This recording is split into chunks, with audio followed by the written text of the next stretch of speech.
y de alguna forma en estos segundos pues termina de encajonarme completamente en esta callecita. Sí hubo un momento donde dudé que me estaban encajonando a mí, que a lo mejor estaban pues tratando de arrestar a la persona de al lado mío, de atrás mío, de enfrente mío. Pero cuando vuelvo a ver en el retrovisor, pues veo 5 rifles de alto calibre pues, apuntándome de manera directa. Cierran la puerta del vehículo, el vehículo comienza a circular, no me dicen nada estos sujetos y de manera inmediata me ponen unas esposas, me ponen unos gogles entintados donde ya no puedo ver absolutamente nada. Y para rematar, y yo digo que fue el detalle pues más siniestro, más horrible de ese momento, me ponen unos audífonos en forma de diadema, donde empieza a salir música a todo volumen. Y lo preocupante de esto fueron dos cosas, ¿no? De entrada, pues ya habían violado todas las faltas al debido proceso. O sea, no me habían dicho por mi nombre que estaba arrestado, porque estaba arrestado, entonces eso no era absolutamente nada de buena señal. Y lo segundo es que la música que salía de los audífonos eran narcocorridos. Y bueno, pues me bajan y me empujan hacia, supongo, una de las paredes. Ahí ellos me ponen en una posición donde están mis manos pegadas contra la pared, me abren las piernas y en eso me empiezan a desnudar completamente.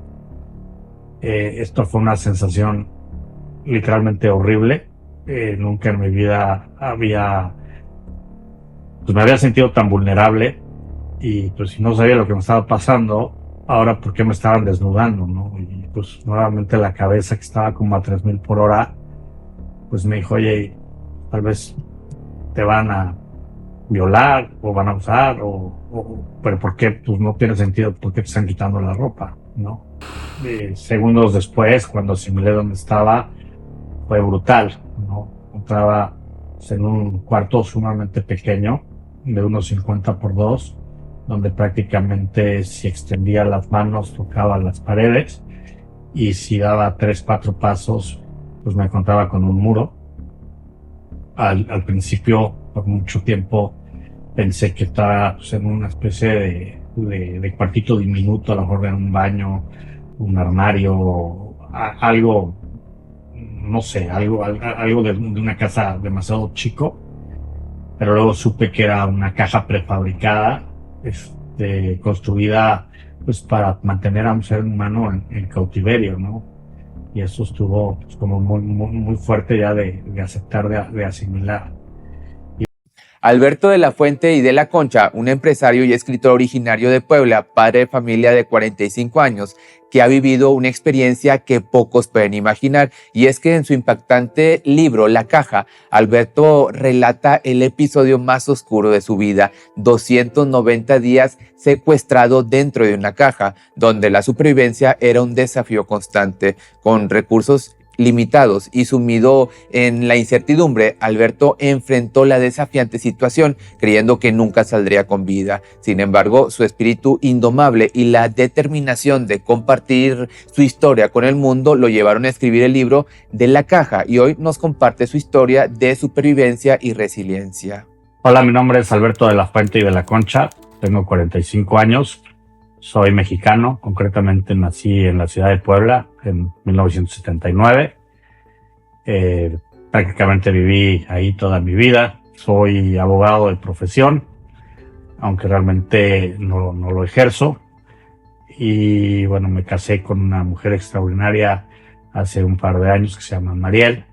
Con ella tuve 2 esperadísimos hijos, un niño y una niña, que son el motor de mi vida. Y justo cuando tenía 37 años, y debo decir que pues estaba viviendo una muy buena racha en mi vida, de alguna forma se estaban como cristalizando todos mis proyectos, estaba cosechando pues toda la siembra que llevaba unos años pues cuidando, recolectando, y de pronto un día de la nada Mi mundo en un instante, en un nanosegundo, cambió radicalmente. Un 29 de noviembre del 2016, un día común y corriente, como cualquier otro. Yo ese día tenía pues el acuerdo de llevar a mi hijo al colegio, como todos los días. Y bueno, pues ese día salimos de la casa como cualquier otro día normal.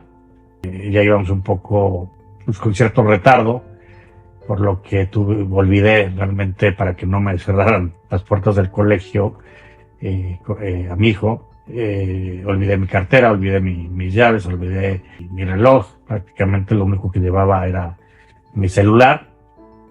Situación que tampoco me preocupó mucho, porque pues, la distancia no era tan larga. Serían más o menos unos 15 minutos de ida, unos 15 minutos de regreso. En esos 15 minutos de trayecto, insisto, no vi nada inusual. Dicen que cuando te va a suceder algo malo, muchas veces se te detona un sexto sentido. La verdad es que yo no noté absolutamente nada raro. Y bueno, pues afortunadamente logré llevar al niño a salvo y en tiempo a su colegio. Literalmente un minuto más y me cierran las rejas de la institución en nuestras caras. Debo siempre agradecer que no fue así, porque si no, pues al niño le hubiera tocado presenciar una escena pues sumamente fuerte y desagradable, que pues hasta la fecha yo creo que la seguiría recordando. El caso es que yo regreso por la misma vialidad hacia mi casa. Era una callecita muy estrecha, 2 carriles, doble sentido. Y en eso, a los pocos metros de haber salido del colegio, pues siento que el tráfico de pronto está mucho más lento de lo acostumbrado. Se forma una especie de embotellamiento y de pronto pues estábamos todos a vuelta de rueda. Yo la verdad no estaba muy preocupado, afortunadamente no tenía como que una cita a donde acudir esa mañana. Entonces dije, bueno, pues voy a tener paciencia como todos los demás automovilistas.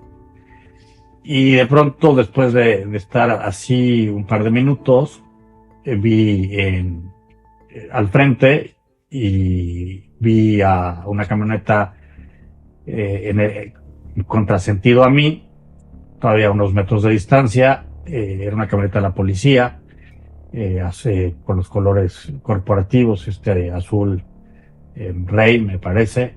Era de doble cabina, tenía batea, el escudo corporativo pues en las puertas, en prácticamente todos los lugares visibles. Tenían una torreta y en la batea estaban 5 individuos completamente vestidos o disfrazados a manera de que casi no pudieras verle la cara. Tenían chaleco antibala, tenían unos cascos, tenían gogles y tenían pues, algo en la cara tipo pasamontañas, donde prácticamente pues, casi nada más se les asomaba la nariz. Y lo chistoso es que estaban ellos vestidos de colores camuflaje en verde, cuando pues como que estos colores corresponden más a los militares y no a la policía.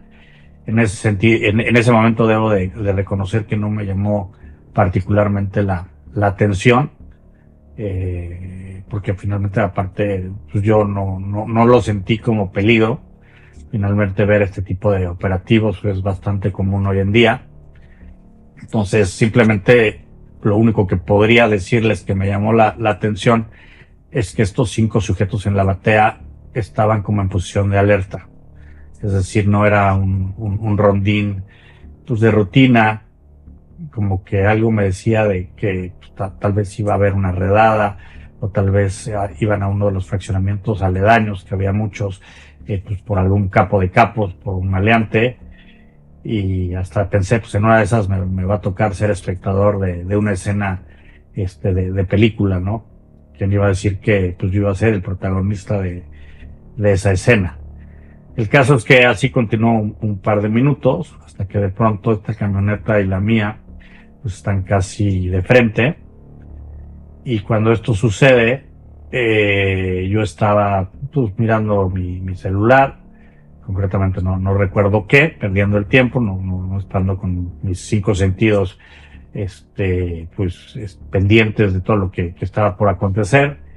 Y en esto escucho cómo se prende la torreta de este vehículo, veo por el parabrisas y veo como la camioneta hace pues, una maniobra muy sofisticada. Siempre digo como de corredor de coche experimentado, porque en realidad pues tenía poca acción de maniobra, y de alguna forma en estos segundos pues termina de encajonarme completamente en esta callecita. Sí hubo un momento donde dudé que me estaban encajonando a mí, que a lo mejor estaban pues tratando de arrestar a la persona de al lado mío, de atrás mío, de enfrente mío. Pero cuando vuelvo a ver en el retrovisor, pues veo 5 rifles de alto calibre pues, apuntándome de manera directa. En ese momento, pues sí, fue muy choqueante. Siento que los segundos empiezan a correr todavía con mucho más velocidad. Se me disparan muchísimas alertas en el cerebro. Siempre digo que es como un tablero de un automóvil que se acaba de descomponer, entonces empiezan a prender varios foquitos y empiezas a oír como muchas vocecitas en tu cabeza tratando como de razonar qué diablos es lo que está aconteciendo. Y vuelvo a lo mismo, como yo estudié Derecho, pues de alguna forma mi sentido común me dice, a ver, seguramente te están confundiendo con alguien al que iban a apresar, que tiene una orden de aprehensión. Puede que tu vehículo coincida con ciertas características que ellos están buscando. Entonces, pues flojito y cooperando, no hagas una tontería que se pueda ver o ellos pueden interpretar como que vas a sacar una pistola o algún movimiento brusco que pues, no lo hagas, ¿no? Porque finalmente te están apuntando y si alguien dice dispara, pues te van a dejar como coladera. Entonces, sal por tu propio pie. Y yo creo que en unos minutos, cuando se den cuenta quién eres y que estás limpio ante la justicia, pues te pedirán una disculpa y continuarás con tu camino, ¿no? Y es lo que hice, bastante nervioso, debo de decirlo, porque pues a nadie le gusta que lo apunten con cuernos de chivo, y yo a mis 37 años pues también confieso que nunca había tenido una experiencia así. Yo creo que nunca había visto en mi vida un arma tan cerca. Y bueno, pues abro la puerta, alzo los brazos, pues con esta seña universal de me rindo, no digo absolutamente nada, y de pronto el conductor se baja también casi de manera simultánea. Estábamos a no más de 3 metros de distancia entre uno y el otro. Él se va acercando a mí y saca una pistola, corta cartucho, y cuando nos encontramos en cierto punto me toma el brazo, me amaga de cierta forma con esta pistola, no me dice nada. También esta persona pues prácticamente tenía cubierta todo el rostro, entonces no lo pude ver. Al día de hoy que he tratado de repetir esa escena miles de veces, sigo sin poder encontrar un rasgo distintivo pues de cómo era, ¿no? Y bueno, pues esta persona lo que hace es que me lleva a la parte de atrás del vehículo, como dije, era de doble cabina, abre la puerta y pues ahí me encuentro a dos de sus secuaces, dos compinches igual de indumentaria que él, y lo que hace el que está sentado, me recibe de alguna u otra forma, me sientan justo, o sea, no me esconden, sino que me sientan al lado de la ventana, cierran la puerta del vehículo, el vehículo comienza a circular, no me dicen nada estos sujetos y de manera inmediata me ponen unas esposas, me ponen unos gogles entintados donde ya no puedo ver absolutamente nada. Y para rematar, y yo digo que fue el detalle pues más siniestro, más horrible de ese momento, me ponen unos audífonos en forma de diadema donde empieza a salir música a todo volumen. Y lo preocupante de esto fueron dos cosas, ¿no? De entrada, pues ya habían violado todas las faltas al debido proceso. O sea, no me habían dicho por mi nombre que estaba arrestado, porque estaba arrestado, entonces eso no era absolutamente nada de buena señal. Y lo segundo es que la música que salía de los audífonos eran narcocorridos. En plena luz del día, Alberto fue arrancado de su rutina y sumido en un abismo de incertidumbre. Mientras su mente se inundaba de pensamientos aterradores, él supo que su única esperanza de supervivencia radicaba en mantener la calma y obedecer las órdenes de sus captores. Sin embargo, cuando escuchó aquella música perturbadora, su instinto le advirtió que nada bueno podía salir de esta situación. La melodía se convirtió en un presagio siniestro, un recordatorio de que su destino pendía de un hilo. Y bueno, pues el coche empieza, como lo dije, a circular. Sé que hizo un par de giros, porque lo pude percibir, pero ya no sé si fue para el norte, para el sur, para el este, para el oeste. Como dije, estaba completamente ya bloqueado. Y el caso es que la camioneta está de la policía, avanza pues, un par de metros. Yo creo que en tiempo habrán sido no más de 5 o 6 minutos, tal vez 10. Es muy difícil controlar tus sentidos cuando están completamente bloqueados. Y de pronto se para en seco. A mí se me hizo sumamente extraño porque dije, bueno, si esto hipotéticamente fuera un secuestro, yo creo que la casa de seguridad, que así se le llaman en los lugares donde mantienen a una persona privada de su libertad, pues tendría que estar mucho más lejos, ¿no? Y este vehículo ya se está deteniendo pues casi en el lugar donde fue el levantón. Entonces la verdad es que confieso que no me hizo mayor sentido. Y por otro lado dije, no, bueno, pues también está la hipótesis de que te se equivocaron con un miembro rival y a lo mejor ahorita te van a meter un plomazo. Entonces sí fueron momentos muy tensos, de muchísimo miedo. El caso es que, bueno, se para este coche en seco. Estamos ahí un par de minutitos, no muchos. Yo, pues, nuevamente con esta expectativa de qué van a hacer conmigo, ¿no? ¿Será que ahorita me pegan un tiro, me descuartizan y literalmente me tiran a un desagüe? ¿O qué viene para mí, no? Y en ese momento, pues, me bajan del vehículo, me cargan entre varios sujetos y me introducen a otra camioneta. Sé que es camioneta porque en este ajetreo entre que me bajan y me mueven un poco, el goggle que tenía se mueve un poco. Entonces, aunque no me dio gran visión, pues me permitió ver el 3, el 4% de lo que podía ver con uno de mis ojos. No era mucho, pero pues sí pensé que tal vez lo suficiente para captar algo importante. Confieso que hubo algún punto donde estuve a punto de decirles a ellos, oigan, se movió el visor, por favor, vuélvanlo a ajustar. ¿Y por qué haría yo esa tontería? Porque también recordé que hay una regla de oro en el mundo de los secuestros, que es si tú ves la cara de tus captores, pues estás prácticamente muerto.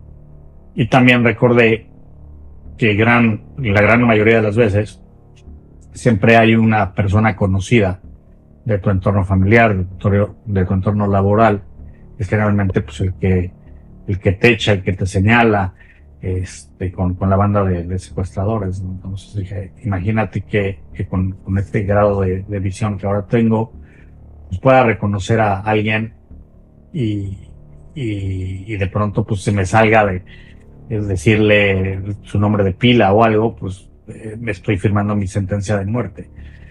Entonces estaba en este dilema de si decirles o no decirles. Decidí guardarme mi pequeño secreto y tratar de controlar si veía yo cualquier cosa incriminatoria, ¿no? Y la verdad es que no vi gran cosa. Solo supe que gracias a eso que estaba en una camioneta ya de civiles, nada que ver con la policía.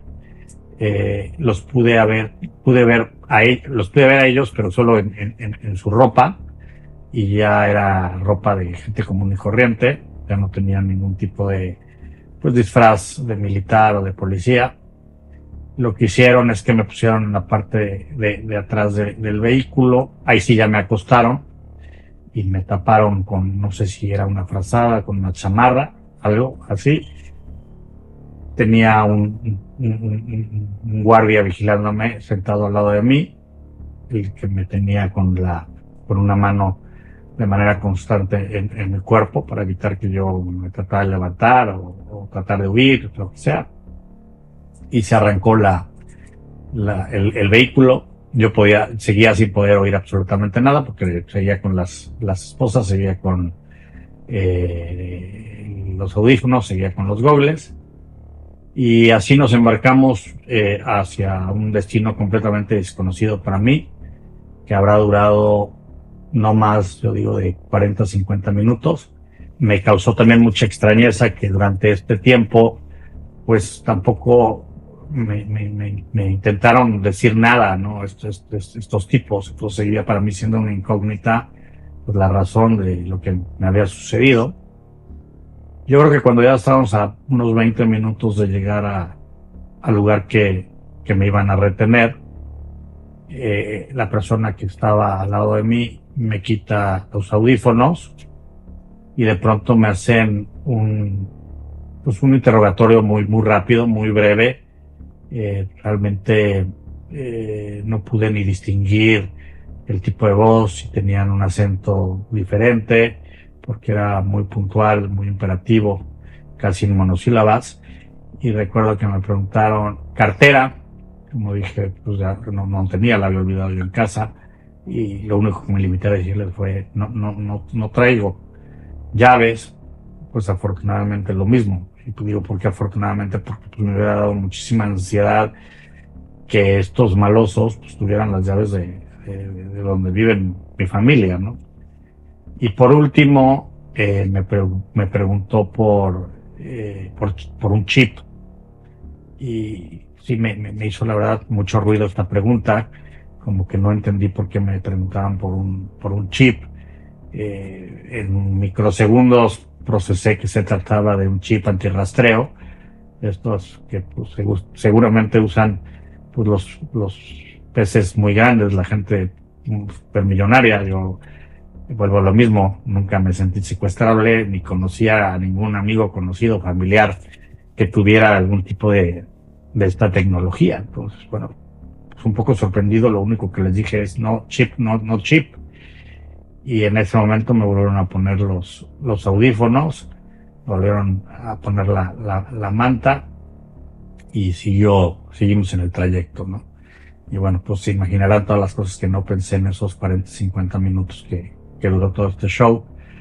Y de manera muy puntual, por primera vez pensé pues, en que no me quería morir, ¿no? Tenía 37 años, que tenía toda una vida por delante, que tenía pues 2 hijos a los que me resistía que se quedaran huérfanos. Ahora no quería que mi esposa sufriera, que se quedara viuda prematura. Pensé en mis papás, pensé en un montón de cosas que la verdad es que nunca me había detenido a pensar a profundidad antes de ese momento. El vehículo siguió su cauce y de pronto nuevamente se paró. Estábamos ya en una casa de seguridad que nunca supe si era una casa común y corriente, si era una granja, si era una bodega. De alguna forma, luego me imaginé 1001 veces dónde podríamos estar. La realidad es que nunca supe con exactitud. Pero bueno, pues ahí nuevamente me bajan del vehículo. Ahí fue solo uno de ellos. Quiero pensar que era el custodio que estaba al lado de mí. Y literalmente me cargó como si yo fuera una bolsa de concreto. Me puso sobre su hombro. En ese momento él empieza a girar sobre su propio eje y antes de que me bajara me pusieron una capucha. encima todavía de los gogles. Entonces ahí mi visibilidad, muy pequeña visibilidad, pues sí valió de sorbete, ya no había chance de ver nada más. Por un lado fue un suspiro para mí, por otro lado pues tenía este apetito y curiosidad, creo que pues bastante normal de saber dónde estaba y quiénes me tenían, pero pues ya con la capucha puesta y los gogles se volvió imposible. Y bueno, regresando, pues este cuate conmigo a cuestas empieza a girar bajo su propio eje, como mareándome, y luego empieza a subir algunos escalones y luego a bajar y luego a subir. Entendí un poco que pues, era para despistarme y que yo no pudiera saber si estaba en una primera planta, una segunda planta, una tercera planta. Empecé pues, con todo y mi miedo a llegar a las conclusiones que estos seres eran bastante profesionales, ¿no? O sea, en verdad están cuidando mucho su identidad, estaban cuidando mucho que no los oyera, estaban cuidando mucho la secrecía del lugar en el que me tenían, y pensé que en el fondo pues que eso no era tan malo, porque pues una gente improvisada, un secuestrador amateur, pues comete muchos errores, y alguien que se cuida tanto, de alguna forma es que quiere que se concrete un secuestro con el pago del rescate, ¿no? Al final todavía no tenían muy claro si esto era un secuestro, una ejecución, una venganza. Por otro lado decía, bueno, venganza, pues la verdad es que no me creo con la suficiente cantidad de enemigos tan enojados como para hacerme algo, ¿no? Pero bueno, se te detonan tantas ideas en la cabeza que se te van amontonando como expedientes en un juzgado, ¿no? Y al final, pues este trayecto también habrá sido muy, muy corto. De pronto llegamos pues a un lugar desconocido, a una especie de nivel de esta propiedad.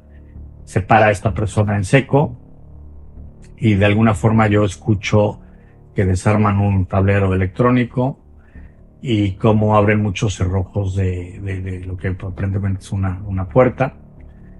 Pues en ese momento me hago una pregunta crucial en mi vida que nunca me había hecho, que dije, si esto es un secuestro, pues ¿cuánto podrá valer mi vida?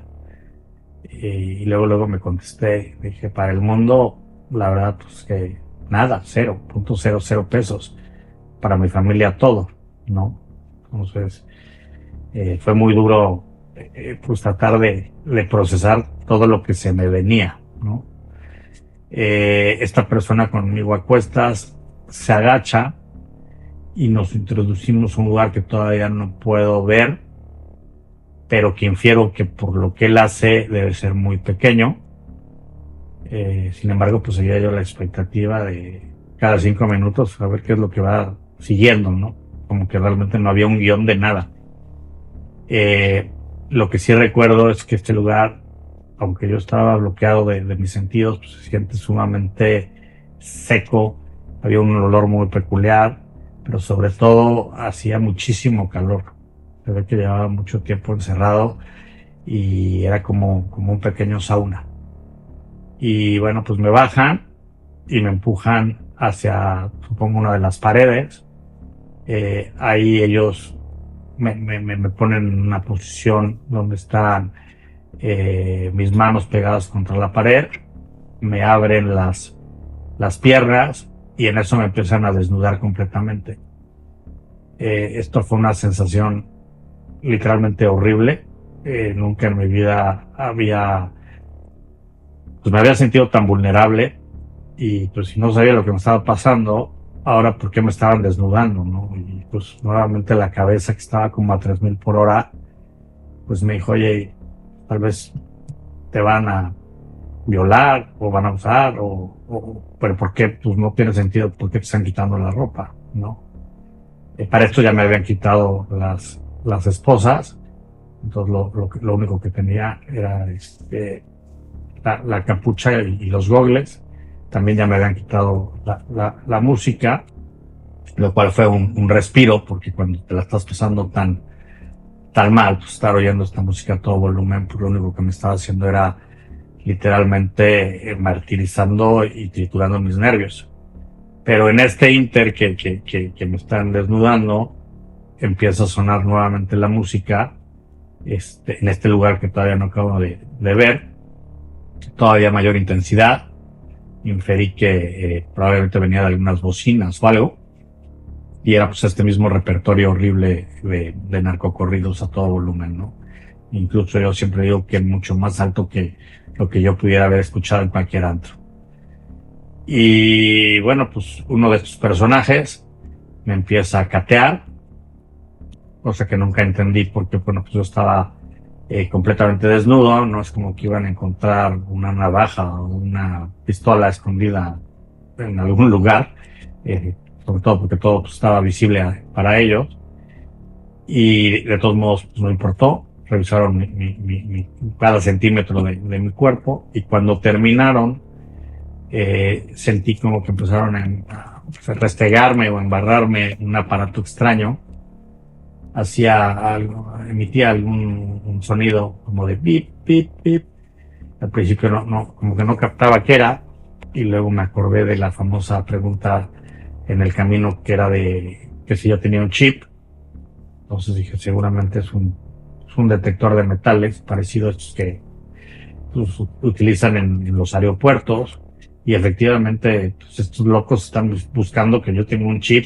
Pues, me parece lo más disparatado y lo más loco del mundo, pero pues es parte de sus protocolos. Por supuesto no encontraron nada, situación que a mí pues me dio mucho alivio, porque si hubiera tenido el mentado chip, pues seguramente me lo hubieran quitado con cualquier herramienta que hubieran tenido a la mano, llámese un fierro, llámese un cristal cortado. Entonces de alguna forma la verdad es que agradecí no haber sido portador de esto. Despojado de todas sus pertenencias, el hombre solo conservó una cadena de oro con una medalla de San Benito, un regalo sentimental de su esposa Mariel desde sus días de noviazgo. Ese pequeño objeto se convirtió en un símbolo de esperanza, un recordatorio de su vida allá afuera. Durante los 9 largos meses de cautiverio, la medalla se transformó en su amuleto, un objeto material que le brindó consuelo en medio de la oscuridad. En ese primer día, Alberto no podía imaginar la extensión de su calvario. No sabía que estaría privado de su libertad durante más de 9 largos meses, sometido a condiciones totalmente inhumanas que pondrían a prueba su resistencia y su espíritu. Su secuestro se convirtió en uno de los más prolongados y denunciados en México, pero en ese momento Alberto solo sentía la desorientación y el miedo que lo acompañan a la incertidumbre. Finalmente, cuando me dejan completamente desnudo, oigo un poco como estos seres se van yendo de este lugar donde me metieron. En realidad no sé si había 3, 4, 5 sujetos ahí dentro. Y les puedo decir que nunca durante todo mi cautiverio pude saber cuántos guardias en realidad me cuidaron. Pero bueno, cuando siento que se cierra una especie de puerta y vuelvo a oír cómo vuelven a poner la alarma esta digital y se cierran todos los broches, pues siento mucha tranquilidad. La verdad es que si algo siempre me dio miedo dentro de mi cautiverio fue pues el tenerlos frente a frente, el poderlo verlos cara a cara, ¿no? Será como una de mis mayores fobias.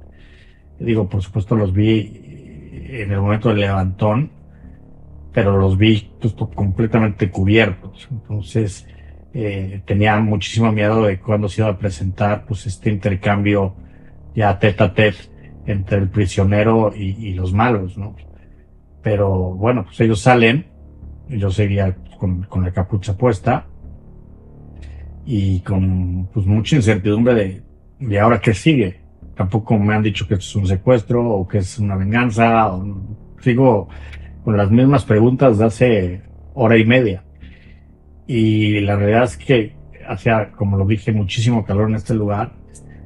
Y yo llevaba pues ya mucho tiempo sin poder respirar bien. Estaba empezando a sofocar un poco. Las palpitaciones de mi corazón estaban a todo lo que dan. y hubo un momento que me empecé a sentir un poco mareado y dije, yo creo que me voy a tener que quitar esta capucha porque si no acá me voy a desmayar, me voy a asfixiar. Sentía una sequedad terrible en la boca y pues la verdad un acto que no fue tan autogobernado de mi parte, sino más una especie de reacción a evitar pues, caerme ahí asfixiado o lo que fuera, y recibir consecuencias, ¿no? De un desacato, pero en realidad pues tampoco me habían dicho que no me podía quitar la capucha. Decido así quitármela de golpe y de entrada, bueno, pues el poder respirar aire relativamente fresco fue una bendición, pero lo que me encontré segundos después, cuando asimilé dónde estaba, fue brutal, ¿no? Encontraba pues, en un cuarto sumamente pequeño, de unos 50 por 2, donde prácticamente si extendía las manos tocaba las paredes y si daba 3, 4 pasos, pues me encontraba con un muro. Al principio, por mucho tiempo, pensé que estaba pues, en una especie de cuartito diminuto, a lo mejor en un baño, un armario, algo, no sé, algo de una casa demasiado chico, pero luego supe que era una caja prefabricada, construida pues para mantener a un ser humano en cautiverio, ¿no? Y eso estuvo pues, como muy fuerte ya de aceptar, de asimilar. Y bueno, pues este lugar prácticamente todo estaba forrado de gris. Eh, Había mirillas en cada pared, cosa que era completamente intimidatorio. O sea, estos personajes me podían observar de cualquier ángulo que quisieran. Y en dos de las esquinas había cámaras de seguridad infrarrojas, las cuales literalmente monitoreaban 24/7, impresionante. Y en las otras dos esquinas de esta celda había dos bocinas, también forradas de gris, donde salía este asqueroso repertorio musical que prácticamente no cesó en todo el tiempo que estuve en el cautiverio. Siempre digo que hubo en mi secuestro violencia física y psicológica, pero fue sobre todo la psicológica la que prevaleció. Estos tipos intentaron destruir de mil y un formas, pero sobre todo llegando pues a mi cerebro, ¿no? Y esta música fue en verdad horrible, porque si tú ya de todos modos estás viviendo una situación espantosa, una situación sumamente caótica, donde pues reina el estrés, la tristeza, la desesperación, pues esta música no ayuda a sentar y a calmar tus sentimientos. Entonces fue una prueba sumamente pues difícil de sobrellevar. ¿Y qué más? Bueno, tenía esta celda, una puertita muy chiquitita por donde entramos. Por eso ya luego entendí por qué se había tenido que inclinar esta persona para entrar junto conmigo. La misma puerta tenía una mirilla y hasta abajo una especie de trampilla o esclusa, que luego entendería su función, que es muy parecida a las que vemos en las puertas de las prisiones, donde ahí pueden meter pues, la bandeja de alimentos o libros, cosas de estas. Pues bueno, prácticamente para eso era mi trampilla. Y qué más tenía, arriba de esa puerta había un pequeño ventilador, mismo que la verdad pues estuvo apagado el 80% de mi estancia. Todo ese tipo de cosas las se operaban por afuera de la caja, entonces yo no tenía acceso a ellas. En una de las paredes había dos ductos como de ventilación, muy extraño porque estaban como instalados a la inversa, pero bueno, pues la idea un poco supongo que era para que pudiera pasar el aire. Uno de ellos pues, nunca funcionó y otro eventualmente estaba prendido. Por supuesto no había ventanas, yo no pude ver la luz del sol ni sentir aire fresco durante casi un año de mi vida. Y en el techo había instalados dos especies de lámparas de LED que ellos regulaban a su antojo. Los primeros meses la tenían muy tenue, y fue impresionante porque aprendí pues, a desarrollar mis sentidos, a leer con una oscuridad pues muy alta, ¿no? Y luego los últimos meses fue lo contrario, las tenían prendidas a la máxima potencia, donde me sentía de manera constante como en un cuarto de interrogatorio. En medio de estas lámparas había una especie de aparato medio extraño que al principio no entendí bien qué era, y ya luego deduje que era una especie de sensor de movimientos que estaba de alguna forma conectado al tablero fuera de la puerta, lo que quería decir que si yo intentaba patear los muros o patear la puerta, pues esto se iba a activar de manera inmediata. Entonces, en verdad estaba en un Alcatraz miniatura, pues básicamente imposible de fugarse. O si algo pensé los primeros meses desde mi estancia en ese hotel del terror, fue precisamente si había como un punto débil del que yo me pudiera agarrar para tratar de escapar en algún momento, pero era prácticamente imposible. Y bueno, les platico un poco del mobiliario del lugar. Prácticamente era pues muy precario. Tenía un colchoncito muy chiquito, más chico que uno individual. Esta era pues muy ligerito, estaba relleno de borra. O sea, ni siquiera era un colchón normal de los que tenemos en casa. También en esas épocas tuve acceso a una pequeña almohadita parecida a las que a veces te dan en los aviones o en los autobuses, que pues no ayudaba mucho porque literalmente también me recargaba la cabeza en ella y se desinflaba de manera completa. Este colchoncito contaba con sus propias sábanas y un edredón completamente sucio. Y bueno, obviamente no había excusado. Tenía una termohielera que suplía esta función, una termohielera anaranjada, casi fluorescente, muy parecida a la que se usan en los partidos de fútbol americano. Esta termohielera constaba de pues una especie de líquido químico, como para que el olor no fuera muy fuerte. Sí, fue todo un tema, pues acostumbrarme a ir al baño ahí, y sobre todo pues con las mirillas, con la intimidación de las cámaras. Pues sí, fue difícil, ¿no? Sobre todo los primeros días de adaptación al infierno. Y bueno, afortunadamente me dieron cosas de aseo básico, ¿no? Tenía ahí un cepillo de dientes, tenía pasta de dientes. Los primeros meses también me dieron toallitas de limpieza que se utilizan para los bebés. Tenía hilo dental, tenía pues, lo básico y lo indispensable. Tenía un banquito negro, que nunca entendí muy bien para qué servía o cuál era la razón, ¿no? Al final lo utilicé me sentaba ahí para leer o para comer, o de repente para hacer ejercicios aeróbicos, y pues prácticamente ese era todo el mobiliario de mi suite. Y de alguna forma, pues sí, me fui llevando el día a día en ese lugar tan espantoso, y de alguna manera me ayudó mucho a sobrellevar lo impensable. Pero bueno, esos primeros días fueron en verdad muy confusos. Habían sido como demasiadas emociones entrelazadas. Mi propio cerebro no entendía bien qué estaba sucediendo.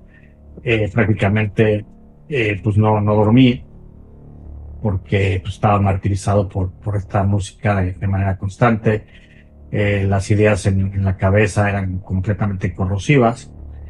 Y pues estos sujetos todavía se negaban a decirme qué estaba pasando.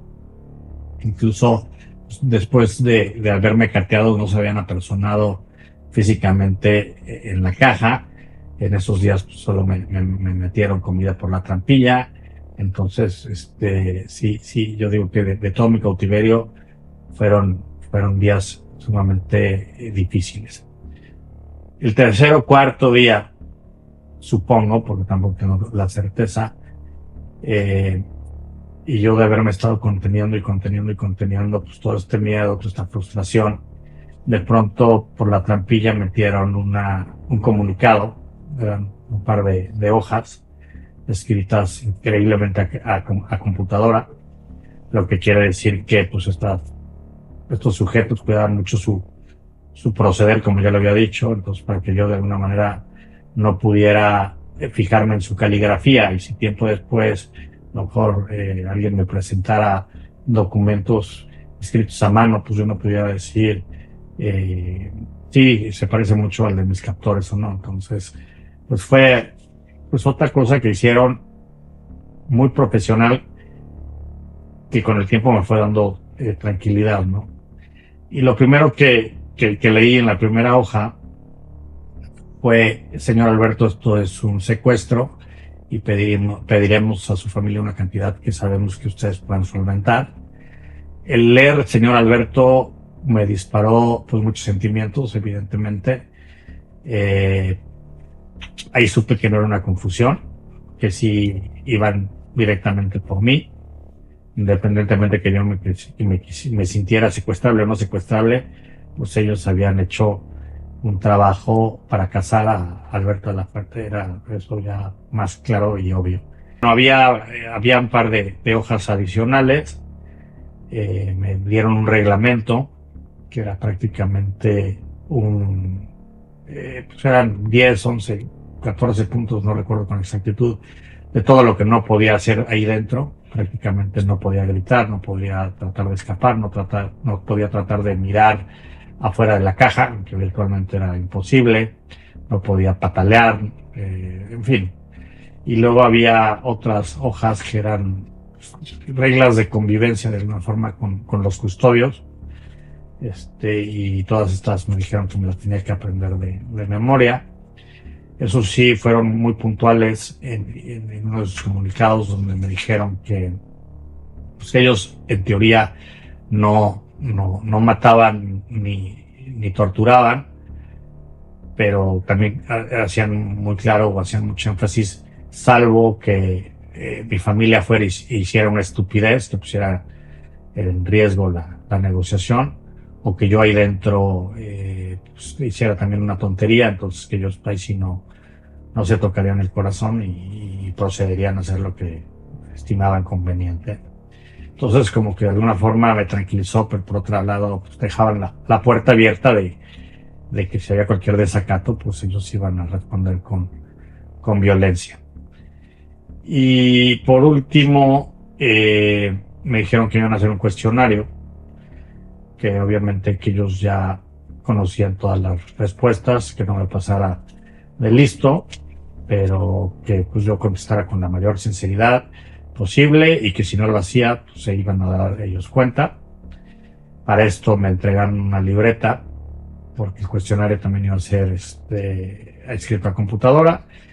Afortunadamente no iba a ser un interrogatorio presencial, y yo pues las respuestas las tenía que escribir. Entonces me facilitan esta libreta, en la cual también me dicen, independientemente de las hojas que utilice para contestar, pues la puede utilizar para lo que usted quiera mientras que dura su encierro. Yo digo que este cuestionario fue el examen más difícil de mi vida. Habrán sido pues, unas 30 preguntas, algunas muy personales. En algunas se ve que sí habían hecho exhaustivamente pues una labor de investigación hacia mi familia, pero por cosas que ellos ponían o puntualizaban, se ve que habían hecho la chamba a medias o estaban medio mal informados. Y yo, después ya de tantos días de no dormir, de tanto estrés, pues me fue muy difícil contestarlo. No quería poner algo que aparte pudiera yo perjudicar las negociaciones, con peligro a mi gente afuera. Entonces, por primera vez, eché mano de toda mi concentración para pues tener la mayor inteligencia emocional posible. Traté de ser muy cristalino, muy sincero. Creo que contesté cosas obvias que ellos ya sabían, intenté guardar otras informaciones que no sabía si a ciencia cierta tenían esa información o no. Y al final creo que después de realizar este cuestionario pues, me sentí medianamente satisfecho. ¿Por qué medianamente satisfecho? Porque bueno, me hubiera encantado no tener el valor de no haber contestado nada y literalmente romper su cuestionario en sus narices, pero la verdad es que también mi sentido común me decía, si tú haces eso y lo retas, pues van a entrar y te van a meter una paliza en el mejor de los casos. Entonces tú también tienes que de alguna forma ver la manera de retenerlos fuera de esta caja y de alguna manera pues así vas a salvaguardar tu integridad física. Ese cuestionario desencadenó una tormenta de pensamientos y conflictos en la mente de Alberto, generando una lucha interna que lo consumió durante los primeros días de su cautiverio. La incertidumbre sobre el impacto de la información en su familia y seres queridos lo mantuvo en un estado de ansiedad constante. Esta batalla mental tan intensa llevó a Alberto a experimentar un desdoblamiento de personalidad que, como él mismo lo describe, en su mente surgieron dos voces contrapuestas. Por un lado estaba Beto el bueno y por el otro Beto el malo, reflejando los extremos de su personalidad. Beto el bueno le susurraba palabras de consuelo y esperanza, asegurándole que todo iba a salir bien, y por el otro lado Beto el malo sembraba dudas y temores, pronosticando un futuro cada vez más sombrío. Esta dualidad interior creó un infierno en su cabeza, un ciclo de pensamientos contradictorios que lo mantenían en un estado de estrés emocional. Pero esto solo fue el comienzo de una odisea psicológica que seguiría intensificándose con el pasar de los días. Y algo que no había mencionado, que también fue muy fuerte en esos primeros días, es que cuando yo recibo esta libreta con la que contesté el cuestionario, cuando la abro, encontré una pues, especie de cronografía, digamos, escrita a mano. Fueron de las pocas veces que realmente vi su caligrafía, donde estas personas de alguna forma plasmaron que me estuvieron siguiendo por más de 2 meses al colegio. Era una especie de bitácora donde decía, por decir, octubre 12, llega camioneta blanca 8:50 de la mañana, y luego el día siguiente y el día siguiente. Y leer esto para mí fue sumamente duro, porque me di cuenta toda la planeación que había conllevado el secuestrarme. O sea, todo parecía indicar que era algo completamente fuera del azar. Pues sí, había sido un target sumamente estudiado, y el ver la planificación, pues literalmente fue fuertísimo. Dije, ¿por qué alguien que se toma el tiempo de seguirme 2 meses al mismo lugar? Por lo pronto, pues ha de haberme seguido otros 2 meses antes para determinar cuál era mi único lugar donde siempre hacía la misma rutina.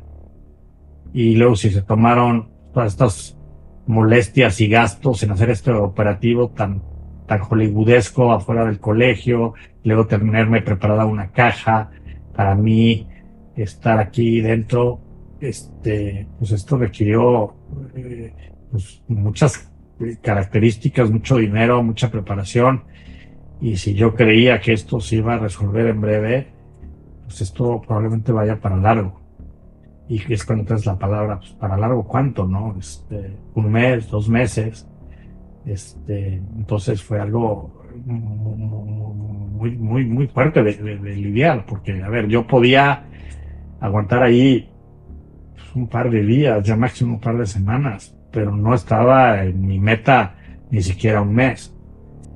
También tuvieron muy mal tino. De las pocas cosas que estos seres me mostraron fue también, no recuerdo si fue concretamente en la libreta, también me pasaron un papel en sus primeros días donde ellos me estipulaban la cantidad que pretendían cobrar por mi vida.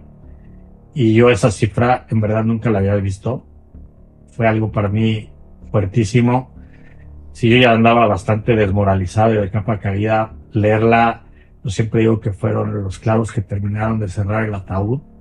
Yo dije, esto es impagable, no sé qué retrasado, otro estúpido, les habrá dicho a estos delincuentes que mi familia tenía capacidad de conseguir esta suma de dinero, pero ya me morí aquí dentro. Y esa cifra me estuvo persiguiendo por muchos meses, ¿no? Hasta que de pronto, afortunadamente, logré meterla en uno de mis tantos cajones mentales que cerré con llave y dije, yo voy a salir, pues ya sea por el rescate de la policía o por un milagro, pero no tengo que estar pensando las 24/7 en esta cantidad porque me va a dar una depresión ahí dentro. Y de hecho, pues todos esos datos que recibí esos primeros días sí detonaron pues mi primer ataque de ansiedad dentro de la caja, que habrá sido como el cuarto o quinto día. Fue tremendo, fue después de recibir mi tercer alimento, porque los primeros días me daban desayuno, comida y cena. No es que haya sido comida muy abundante, pero pues sí era comida como muy nutritiva. Y luego entendí por qué, pues de alguna forma pues estos seres pues tenían que tener a la mercancía bien, ¿no? Que yo era el objeto de la negociación. Entonces, después de esta cena, que era un caldito y un té y una fruta, eh, lo curioso es que los primeros meses bajaban un poquito la intensidad de la luz, cortaban los narcocorridos y me ponían música instrumental, música clásica. No era la música que a mí me hubiera encantado para relajarme, porque dentro de la música clásica también hay partituras pues bastante fuertes, y en una de esas me pusieron Carmina Burana, que es una música que utilizan mucho en los trailers de películas. Es muy épica, utiliza prácticamente todos los instrumentos de una sinfónica. Era a mí una sinfonía que en realidad me gustaba mucho antes de vivir esta experiencia. Y como yo llevaba ya un par de días conteniendo todos mis sentimientos y toda mi rabia, y no podía gritar y no podía hablar, de pronto esta lírica hizo que sintiera cosas que nunca había sentido y exploté. Fue horrible. Yo lo sostengo, si hubiera en ese momento tenido algo con que hacerme daño, probablemente lo hubiera hecho, porque cuando tienes un ataque de ansiedad, yo creo que de esas dimensiones, pues uno no se aguanta ni a sí mismo. Afortunadamente, dentro de mi encierro no tuve más de 4. Si algo logré con el paso del tiempo es ir adiestrando al potro salvaje, a este Beto el bueno y Beto el malo. Logré que la mancha de humedad, que yo le digo son los pensamientos corrosivos, de alguna manera la logré detener a tiempo, porque si no me hubiera dado una depresión ahí terrible, de la cual no me hubiera podido levantar y hubiera sido tremendo. Y, y son cosas que vas logrando a tejer en un cautiverio mientras que tengas actitud y ganas de sobrevivir. Al contemplar la cifra exorbitante en la hoja, Alberto sintió que su esperanza se esfumaba. La cantidad parecía imposible de reunirse y dudaba que su familia pudiera llegar a un acuerdo para pagarla. Sin embargo, él confiaba ciegamente en su familia. Sabía que sus padres harían cualquier cosa para recuperar a su hijo, que su esposa lucharía por volver a tener a su marido a su lado y que sus hijos necesitaban desesperadamente a su padre de regreso en casa. Costara lo que costara, Alberto estaba convencido de que su familia movería cielo, mar y tierra para rescatarlo. Esa certeza era su única luz en la oscuridad, su razón para seguir adelante. En medio de la desesperanza, la fe en su familia se convirtió en su mayor fuente de fortaleza. Y bueno, cuando me cayó el 20 de que iba a ser un tema muy largo, muy complicado y una negociación pues sumamente pues difícil allá afuera, yo siempre supe que de alguna manera mi papá pues le iba a estar liderando, y es una gente que yo le tengo mucha confianza por todos los años de conocerlo, por todo lo que le ha tocado vivir. Pues dije, bueno, se va a meter en la negociación más difícil de su vida, pero estoy seguro que me va a sacar avanti. Y pues ponerme un poco en manos de él. Y sin embargo, tenía esa idea de yo voy a salir con el pago digo, con un rescate, independientemente de lo que te esté pasando afuera entre el negociador y los captores.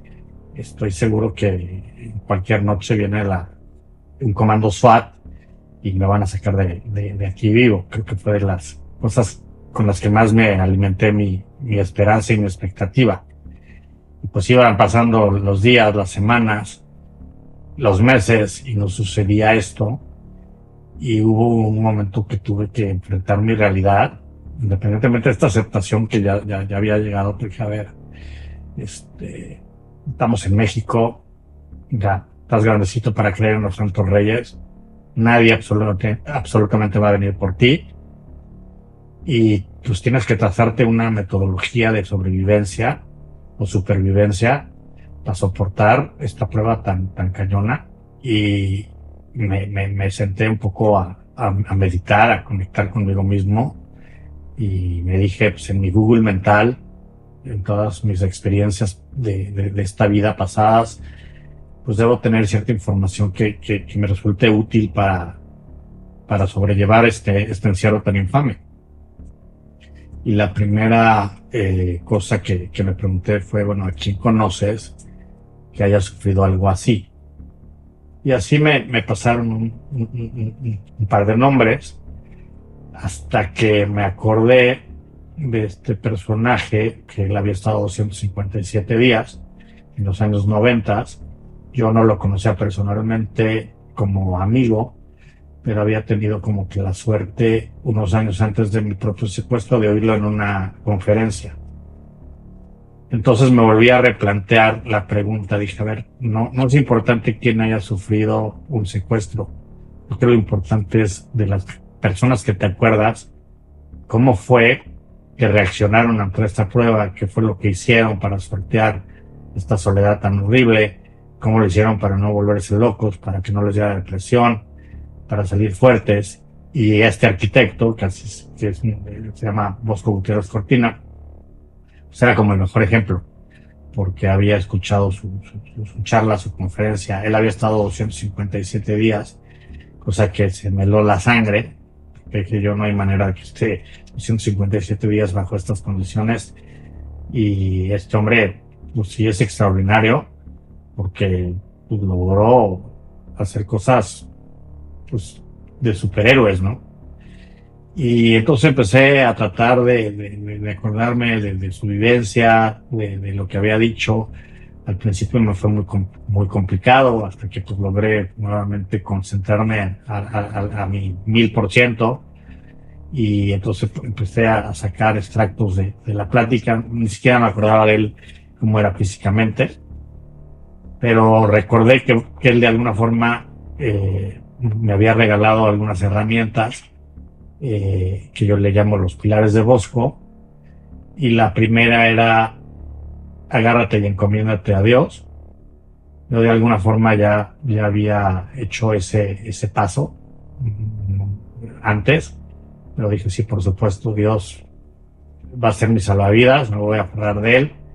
Y en los momentos más oscuros, más truculentos, donde Beto el malo me esté hablando suavemente, siempre tengo que recordar que está Dios, que él no me está haciendo esto por un acto de maldad, él no me quiere enseñar absolutamente nada, esto no es obra de él, sino todo lo contrario. Pero sí vamos a hacer como un pacto entre él y yo, y me va a sacar de aquí adelante, él haciendo lo suyo y yo lo que me corresponde dentro de esta caja. Este arquitecto también hablaba de que él hizo muchísimo ejercicio dentro de su diminuta caja o cuartito. No tengo muy claro si él estuvo en una caja o en un cuartito de características muy similares en espacio. A mí al principio eso de hacer ejercicio pues sí me llamó mucho la atención, porque pues cómo se puede hacer ejercicio en un lugar tan pequeño, tan reducido. Y dije, bueno, pues si él pudo, yo también lo voy a hacer. Él tenía una ventaja sobre mí en ese aspecto, de que justo cuando él lo agarraron, acaba de hacer un maratón. Yo en esas épocas de mi vida, pues la verdad tenía muy descuidado el deporte. pero dije, bueno, yo sé algo que necesito, aparte tengo horas de sobra en este lugar que matar, y creo que también me va a dar, pues me va a generar endorfinas, que son estas hormonas naturales de la felicidad, que yo necesito a gritos, ¿no? O sea, yo no puedo dejar que la mancha de moho me contamine, tengo que ver todas las pocas herramientas que tengo a mi alcance, pues detonarlas, desarrollarlas. Y entonces así fue como una persona que literalmente no hacía ejercicio como era yo, pues comenzó haciendo 10 abdominales, 30 abdominales, 100 abdominales, hasta de repente llegar a 250. Lo mismo con lagartijas. Pero sobre todo lo que más hice fue caminar alrededor de mi caja. Literalmente parecía león enjaulado, caminaba, trotaba, al principio 1 hora, luego eran 2 horas, y al final de mi cautiverio puedo decir que lo hice 8 o 9 horas seguidas de ejercicio.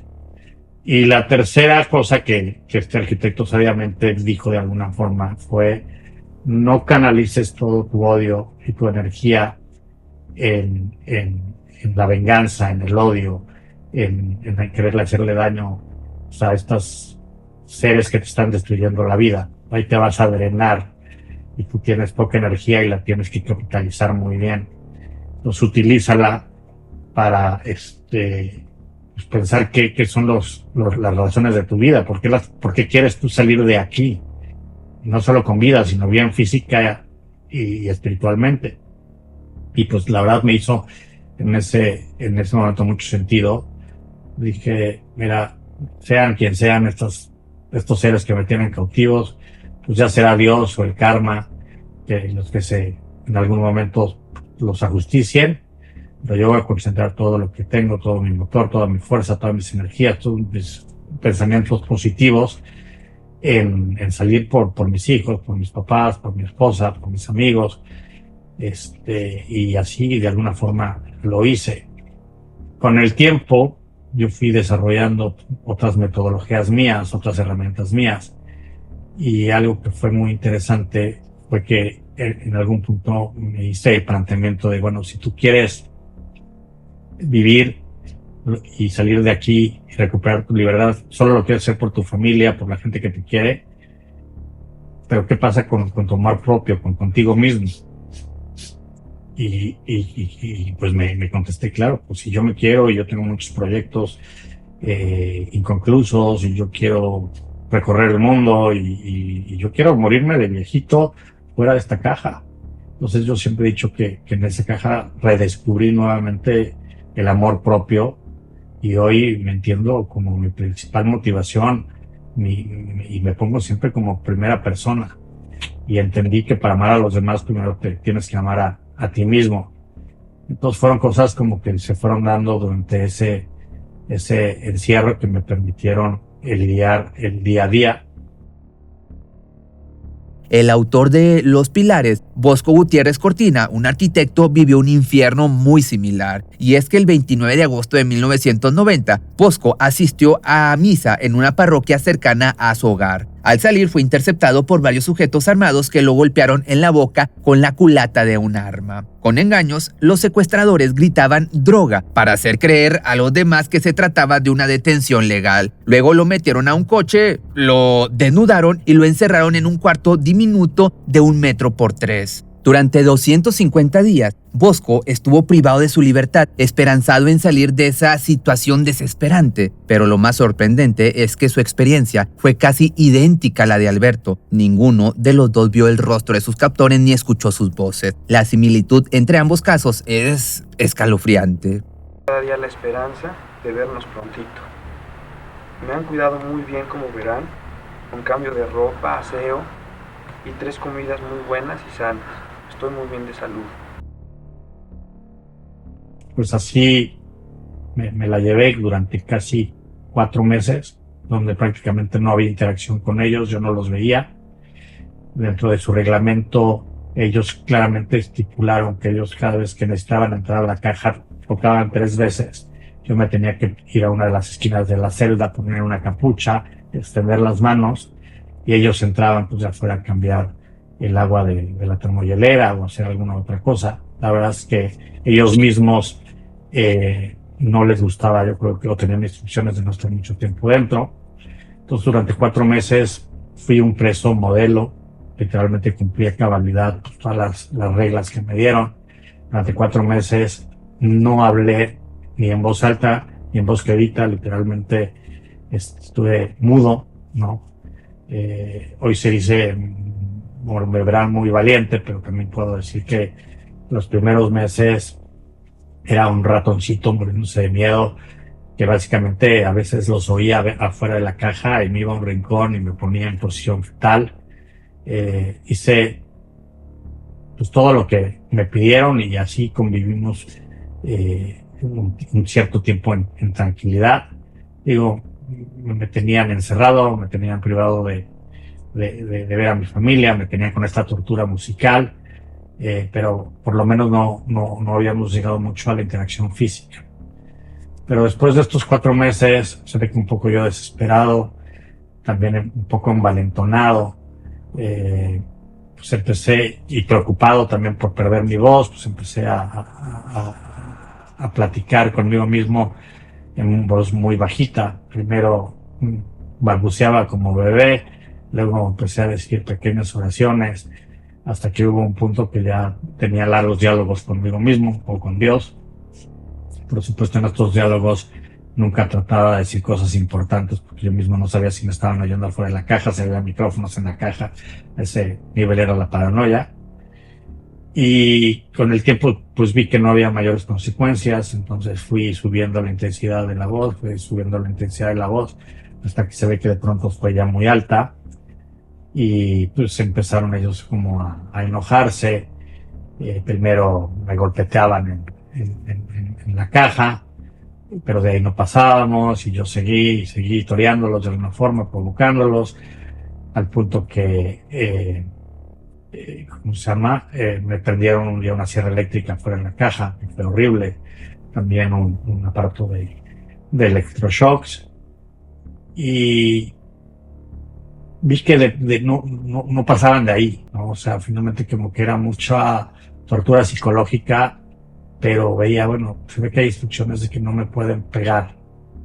Y entonces yo seguí provocándolos, hasta que hubo un día que hice una tontería grande, y fue cuando ellos entraron por primera vez después de muchísimos meses, rompiendo los protocolos de entrada. Me agarraron literalmente sentadito con mi bandeja de comida. Fue de los momentos más tensos que viví yo en el cautiverio, porque pues entraron sin avisar, literal. De pronto entran 2 personajes vestidos de pies a cabezas con trajes bacteriológicos blancos, o trajes estos blancos que usan los peritos forenses al revisar las escenas del crimen. Tenían botas, tenían guantes y el rostro estaba completamente cubierto. Tenían un respirador con 2 boquillas rojas, me acuerdo perfectamente, y no se le veía los ojos porque estaban ahí con una especie de retrovisor templado. Entonces, fue muy shocking, ¿no? Yo desde mi esquinita sentado los vi como 2 gigantes.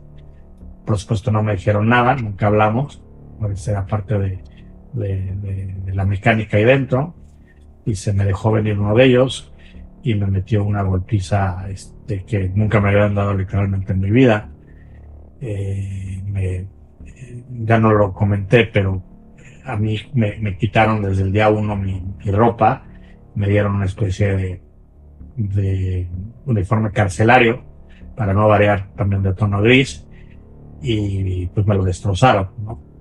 No sé cuánto duró la golpiza, yo literalmente cerré los ojos, me hice bolita y pues recibí los golpes. Jamás pensé defenderme, ponerme al tú por tú, porque la verdad es que yo estaba pues, en completo estado de indefensión, e independientemente de los sujetos que estaban ahí dentro. No sabía cuántos más había allá afuera, ¿no? Y desde esa primera golpiza pues las cosas empezaron a cambiar para mal. Cada vez la comida llegó a escasear, empezaron a faltar ya muchas cosas, empezaron a quitarme libros y otras cosas ahí que me daban para entretenerme. Y de alguna forma me la fui llevando así, aunque sí tuve un par de encuentros más con ellos, pues bastante desagradables. Y como dije, a partir de ese primer round, pues la vida en la caja se volvió más tensa. Ellos ya cuando entraban, aunque seguían con el protocolo de tocar 3 veces, yo con la capucha, pues eran muy violentos conmigo. Me llegaron a ahorcar varias veces con el cuello, me pisoteaban los pies, en fin, esa amnistía de buenos vecinos pues se acabó en el momento que me metieron la primera golpiza. Sí, muchas veces cuando me estaban apretando con toda la fuerza, estuve tentado a quitarme la capucha, a pegarles algo, pero pues nuevamente este sentimiento, pues Beto bueno que me decía, si lo haces, no vuelves a ver a tus hijos, no seas estúpido. Entonces me contenía, pero ya en vez de miedo, pues era furia lo que yo contenía en esos momentos. Hasta que te digo, pues los meses, conforme iban pasando, pues iba volviendo insostenible el vivir ahí dentro, hasta que de pronto una noche empieza, no cambian la lista de canciones, ¿no? O sea, seguía, yo decía algo está pasando mal. Yo interpretaba los cambios de conducta de ellos, de que las negociaciones iban bien o mal, ¿no? O sea, a veces tenía una mejor cena que la que estaba yo acostumbrado, decía, bueno, seguramente algo afuera está sucediendo, que ya están a punto de llegar a una negociación. La verdad es que era pura interpretación y nunca fue así, ¿no? Pero pues era la manera yo de medir lo que estaba sucediendo afuera de esos 4 muros. Pero yo creo que estaríamos como para mayo, cuando de pronto me dan esa tercera cena, ya cada vez más raquítica en contenido, no cambian a la música instrumental, y a mí eso me vuelve loco, porque de alguna forma ya estaba acostumbrado a todos esos patrones que por meses me había adaptado. Pues cualquier cambio que realizaban ellos, a mí me trastornaba la realidad. Y resulta que pues ni cambiaron la lista, ni me apagaron las luces. Y pues creo que literalmente si ya para ese entonces ya lograba dormir tal vez 3 horas de corrido, pues fue la primera noche que no logré pegar el ojo. Mi cabeza estaba vuelta loca, yo estaba furioso. Y a partir de entonces las cosas fueron todavía evolucionando para mal, hasta que hubo un momento que ellos entraron, yo con capucha, pero lo que hicieron es quitarme todo el mobiliario de la celda, que todo es nada, pero para mí era mi mundo. Me quitaron mi camita, me quitaron mi almohada, me desnudaron nuevamente, no con otro propósito, sino de que dejarme ya desnudo todo el tiempo. Me quitaron las 3 comidas y se volvió un plato de frijoles al día. Me quitaron pues básicamente las cosas con las que me entretenía. Con todas las señales, Alberto presentía que las negociaciones estaban yendo terriblemente mal. Después de la brutal golpiza que sufrió, todo comenzó a desmoronarse. La rutina que había logrado establecer en su cautiverio fue destruida y su situación empeoró dramáticamente. Sin mobiliario, se vio obligado a dormir en el frío y duro piso. Los libros que antes le proporcionaban un respiro y una forma de escapar mentalmente ya no estaban. Sin ellos no había manera de, digamos, anestesiar su pensamiento. Incluso Las 3 comidas diarias, que antes eran un pequeño consuelo y una forma de medir el paso del tiempo, se convirtieron en un doble golpe. La escasez de alimento y la pérdida de referencia temporal lo sumieron en un abismo de desorientación. Alberto ya pensaba que estaba en el infierno, pero pronto se dio cuenta de que el infierno tenía muchos niveles y que él estaba descendiendo a las profundidades más oscuras. Y bueno, pues la situación no mejoraba, y por primera vez decidí romper pues, ese acuerdo que me hice conmigo mismo de no escribirle a los secuestradores. Entonces tomé papel, ya me habían quitado la libreta, pero me habían dejado un par de papeles y el bolígrafo. Un bolígrafo que literalmente estuve miles de veces tentado a meterme en los oídos para ya no oír la maldita música, pero afortunadamente nunca tuve un ataque pues tan loco como para que me permitiera hacer eso. Y bueno, con ese bolígrafo pues le pregunté al denominado jefe, porque así me dijeron que tenía que hablar a la persona de afuera que supuestamente me iba a contestar mis preguntas, mis dudas. Y pues literalmente le puse, pues por todo esto que me están haciendo, supongo que las negociaciones van muy mal, y pues ya díganme con franqueza pues cuál es mi destino, cuál es mi porvenir, ¿no? O sea, si me van a matar, pues ya díganmelo, o sea, por lo menos pues tener esa certeza. Y aunque yo quería vivir y era lo máximo que anhelaba en ese momento, por otro lado la agonía era terrible. También decía, si ese va a ser mi destino, pues ya que no me tengan 5 días, 20 días más. O sea, que entren ahorita y que por favor me peguen un balazo. O sea, si ese va a ser mi destino, o sea, que lo aceleren. Y bueno, pues les di la carta. Se tardaron en contestarme. Se ve que ellos no tenían ninguna prisa. Y bueno, la contestación fue horrible para mí. Me dijeron, la verdad es que las negociaciones afuera están muy mal. Están como prácticamente a punto de fracasar, y estamos midiendo si le vamos a dar unos días más aquí y luego lo matamos para sentar precedentes en otros secuestros futuros, o todavía que esté aquí otro rato, pero vamos a empezar a aplicar medidas inhumanas con usted. Y sí me quedé pensando, bueno, medidas inhumanas, tenerte en un cuarto de 1.50 por 2 en estas condiciones donde vivo peor que cualquier mendigo o indigente de una casa privado, de la calle, perdón, privado, al estar con mis seres queridos, aparte seguramente inculcándoles un daño terrible a ellos, o sea, porque yo conectaba mucho con el dolor de ellos, ¿no? No solo yo lidiaba con lo que yo sentía, sino como que pues de repente podía ver a mi madre, a mi padre, imaginarme su dolor, su agonía, lo mismo con mi esposa. Entonces yo no solo cargaba con lo mío, sino con todo lo para mi familia a cuestas, ¿no? Pues dije, pues que son medidas inhumanas, que me rebanen ahora sí todos los dedos, que me rebanen las orejas. Para ese punto, gracias a este armazón que se fue construyendo, en realidad ya que me hicieran eso no me causaba tanto estrés. En algún punto ya decía, bueno, pues si eso va a ayudar a agilizar las negociaciones, pues adelante, que lo hagan, ¿no? Voy a poder vivir con 8 dedos o con 7 dedos. La verdad es que si algo que he demostrado es que tengo una voluntad de hierro. Pero bueno, sí no me esperaba una respuesta tan fría. Y lo que hice en días posteriores fue un poco pensando que ya me iba a salir de ahí. Fue tomarme lo que pensé que yo era la tarde, un par de horas para despedirme de mis seres queridos, de las gentes más especiales en mi vida. Fue un ejercicio sumamente duro, sumamente doloroso, sumamente íntimo.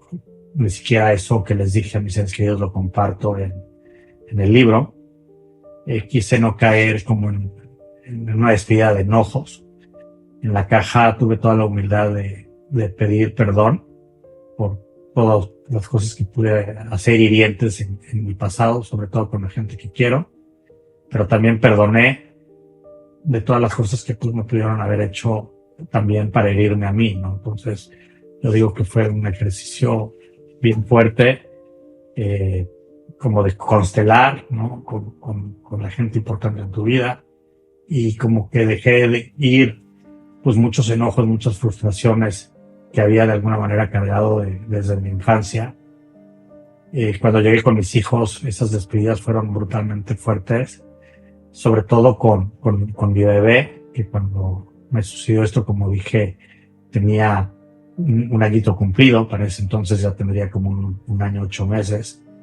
Ya ni siquiera conceptualmente me acordaba bien de su carita, que aparte los bebés pues van cambiando muy rápidamente. Y fue horrible como no encontrar muchos recuerdos de ella en mi cabeza, al punto que ya ni siquiera me acordaba de su cara, del color de sus ojos. Entonces el ejercicio que hice con ella fue como al revés. En vez de platicar nuestro tiempo junto, que habíamos tenido juntos, fue como decir, yo no me voy a morir aquí dentro y yo te voy a acompañar en estos momentos significativos de tu vida, y yo te voy a entregar cuando te cases, y tú me vas a sostener mi mano de viejito cuando esté yo en un hospital. Entonces fue algo bien fuerte. Y cuando terminé de hacer este ejercicio, en vez de ayudarme, detonó un nuevo ataque de ansiedad, que conllevó a otro encuentro horrible con estos seres que pues me volvieron a meter otra golpiza, y con cinta aislante me amarraron por todos lados, aparte desnudo. Fue bastante humillante. Uno de ellos me puso un cúter en la cara. Me apretaron tanto las manos y luego se fueron, que en algún punto pensé que iba a perder la movilidad de alguna de ellas, por gangrena, cosas de esas.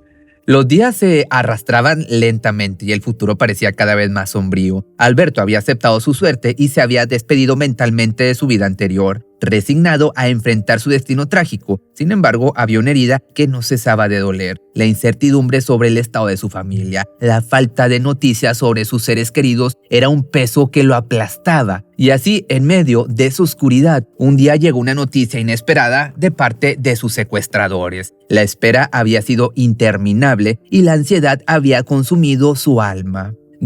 Y de pronto, como para el mes 8 y medio, más o menos, un día avientan un comunicado por la trampilla de la puerta. La verdad es que me dio muchísimo miedo recogerlo, porque pues pensé literalmente que era como leer la sentencia de muerte, como de algo así de: señor Alberto, pues ya nos llegó una negociación y pues lo vamos a matar. Pues me tardé, confieso, en recoger este papel. Y cuál fue mi sorpresa, que cuando lo leí, era un comunicado muy corto que decía: señor Alberto, hemos llegado satisfactoriamente a una negociación, y si todo sale bien, usted en 2 semanas estará nuevamente en casa con su familia.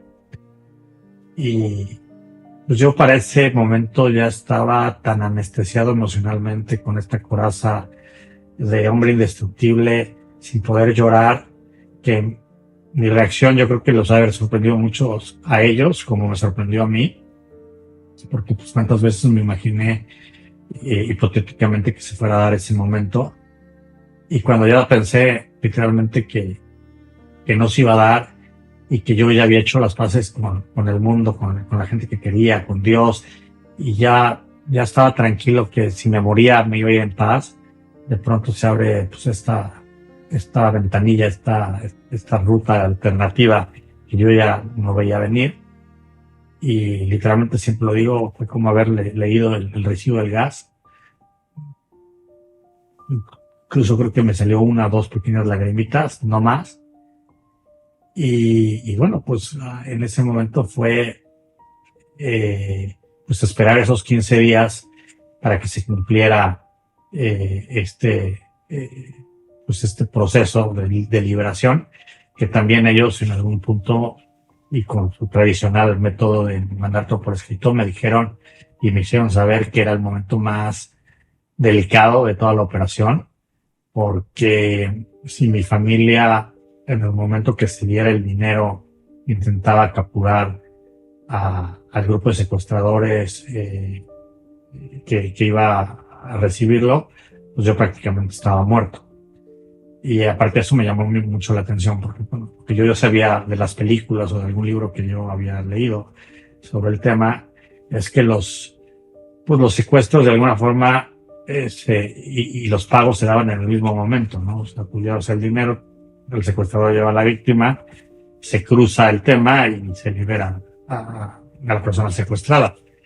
Pero pues en la vida real lejos está de ser así. Primero dan el dinero, los secuestradores verifican que no falte, que no haya un chip de rastreo, que no estén marcados, y ya luego un poco en un acto de buena voluntad, porque finalmente no sabes si ellos van a cumplir, son delincuentes finalmente, pues te terminan liberando. Entonces fueron 15 días pues muy duros. En ese momento ya dejó de funcionar el Solo por Hoy, porque finalmente pues ya sabía que eran 15 días, ¿no? Y nuevamente se me despertaron muchas preocupaciones que en algún punto logré guardar en mi subconsciente durante todos estos meses, ¿no? Como decir, caray, si algún día salgo al mundo real, ¿qué voy a encontrar, no?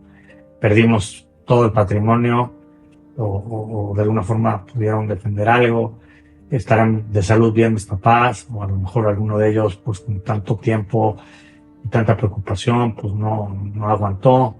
¿Qué será de mi esposa? ¿Qué será de mis hijos?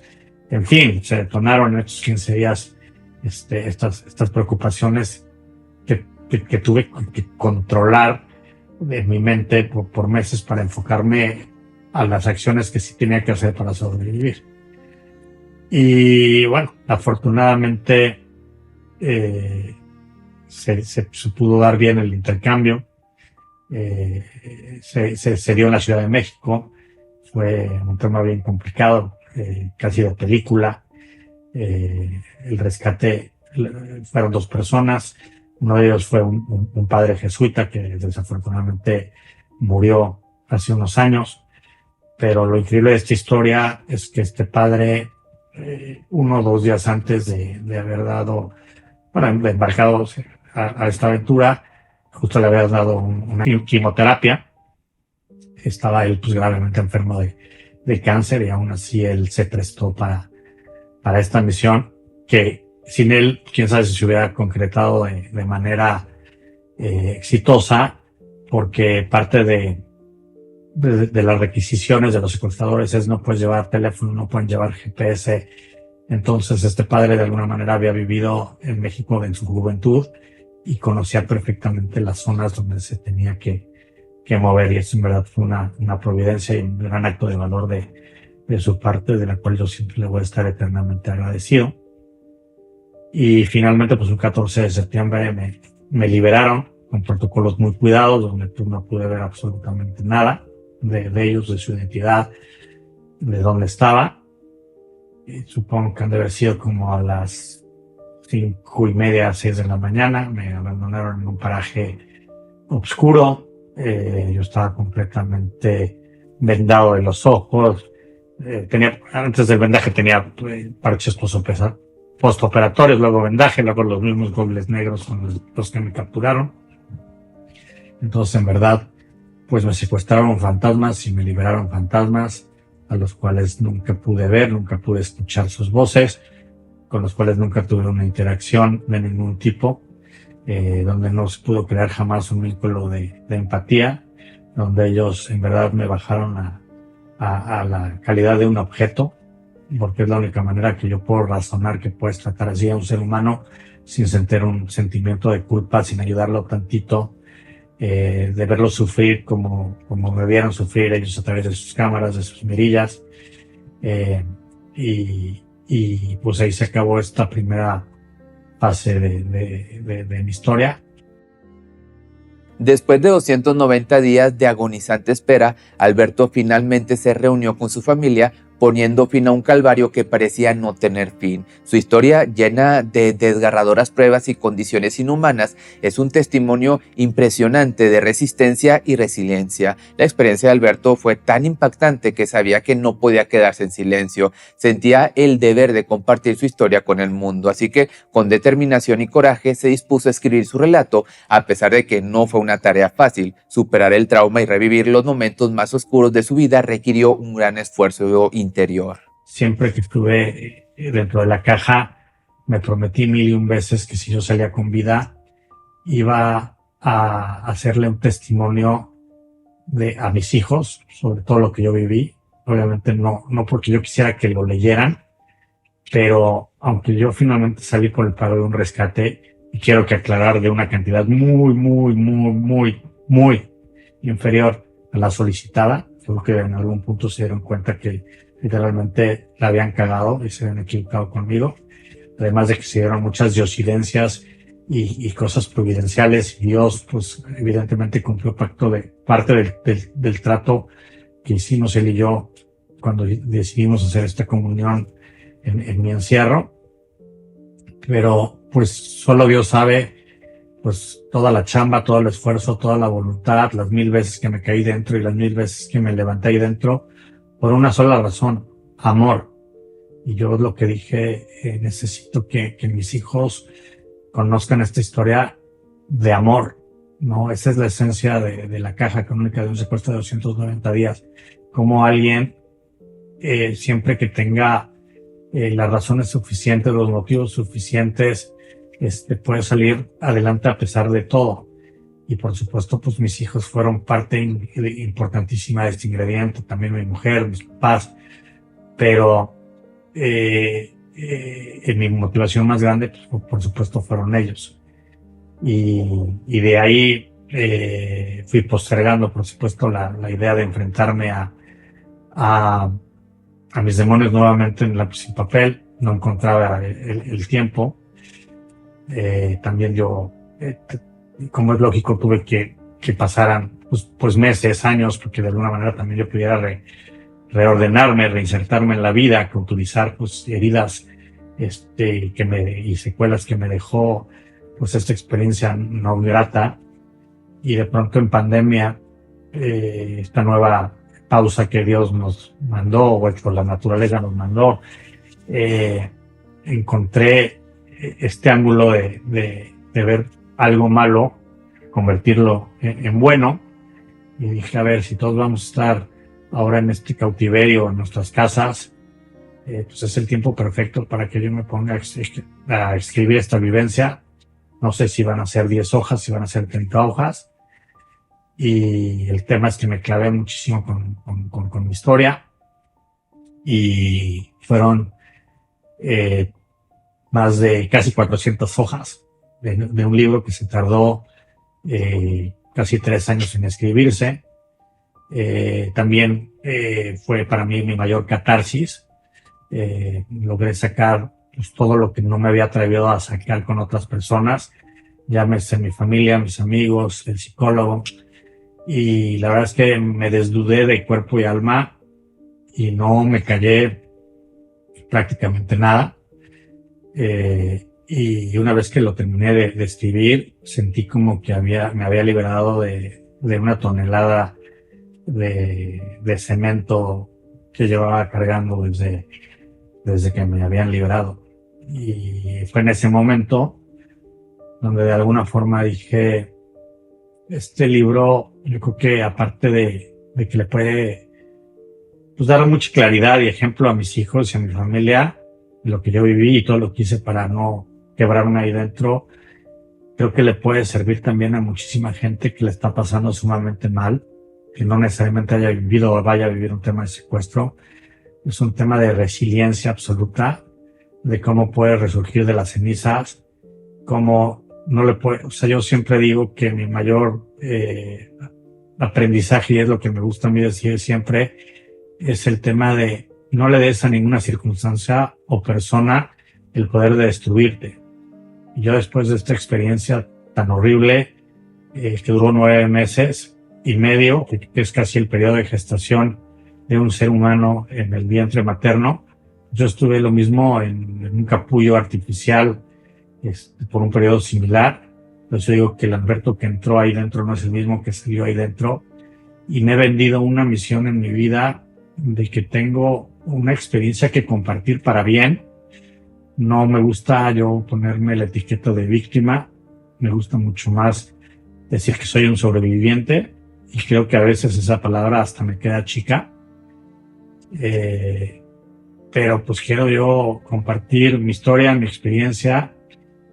Y bueno, pues la gente cree que una vez que ya recuperas tu libertad, como los cuentos de Disney y vivieron felices para siempre, la verdad es que yo siempre digo que ahí empieza la segunda parte de la obra.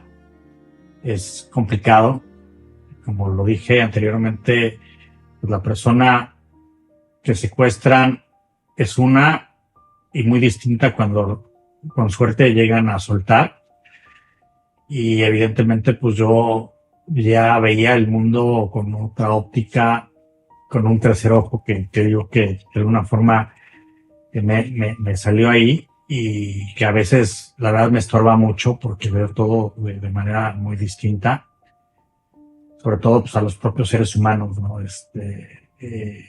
Ahora pues algunos la verdad es que pues me dan cierto miedo, ¿no? Porque sé la capacidad de crueldad que pueden llegar a hacer. Y sí, mi familia se tardó en entenderme. A veces siento que a veces todavía les cuesta un poco tener cierta empatía, porque aunque ellos vivieron también un tema súper doloroso bajo otra perspectiva, afuera de la caja, pues no vivieron las cosas que yo viví, las carencias que yo viví, este sentimiento de no saber si cada 5 minutos pueden ser los últimos de tu vida, ¿no? Yo también he tratado de ser muy empático y ponerme en los zapatos de cada uno de ellos, porque cada uno jugó un rol muy específico en este encierro, ¿no? Finalmente, como lo comentábamos, mi papá, pues sí terminó siendo el negociador de todo esto. Obviamente se apoyó con gente muy capaz, con gente que conocía el tema, pero él nunca soltó la batuta. Y pues yo creo que llevar la responsabilidad de la vida de tu hijo debe ser una carga extremadamente espantosa, que yo como papá ni siquiera me la puedo imaginar. Mi mamá también hizo un trabajo extraordinario. La verdad es que yo muchas veces ahí dentro pensé que se me iba a romper en pedacitos. Es una mujer con un corazón enorme, pero pues por lo mismo es frágil. Y pensé que por momentos pues no iba a aguantar tanta presión, porque también si algo yo no comenté, porque aparte también eran temas que yo desconocía hasta que yo regresé al mundo real, es que estos secuestradores se tardaron 37 días en informar a mi familia que yo estaba secuestrado. Entonces durante 37 días pues nadie, absolutamente nadie, sabía de mi paradero. La mitad de mi ciudad me hacía muerto. Entonces tuvieron que vivir en una incertidumbre total, absoluta. Entonces el que ella esté bien, el que ella le ha echado muchísimas ganas y el que ella haya visto la manera también de apoyar económicamente mi salida, pues siempre voy a agradecerlo. Y bueno, la que se lleva por supuesto también las palmas y los aplausos es mi esposa. Ella en verdad tomó un rol muy protagónico. Ella es una mujer de muchísima fe y lo demostró durante los 290 días de cautiverio. Creo que en ningún momento ella dudó, a pesar de que los pronósticos eran muy malos, de que yo no fuera a sobrevivir. Y aparte, lo que me encanta de esta historia es que se volvió papá y mamá al mismo tiempo, cumplió perfectamente las funciones y esto permitió que de alguna forma mis hijos, siendo tan chiquitos, no se dieran cuenta de toda la tragedia que realmente se estaba viviendo en casa.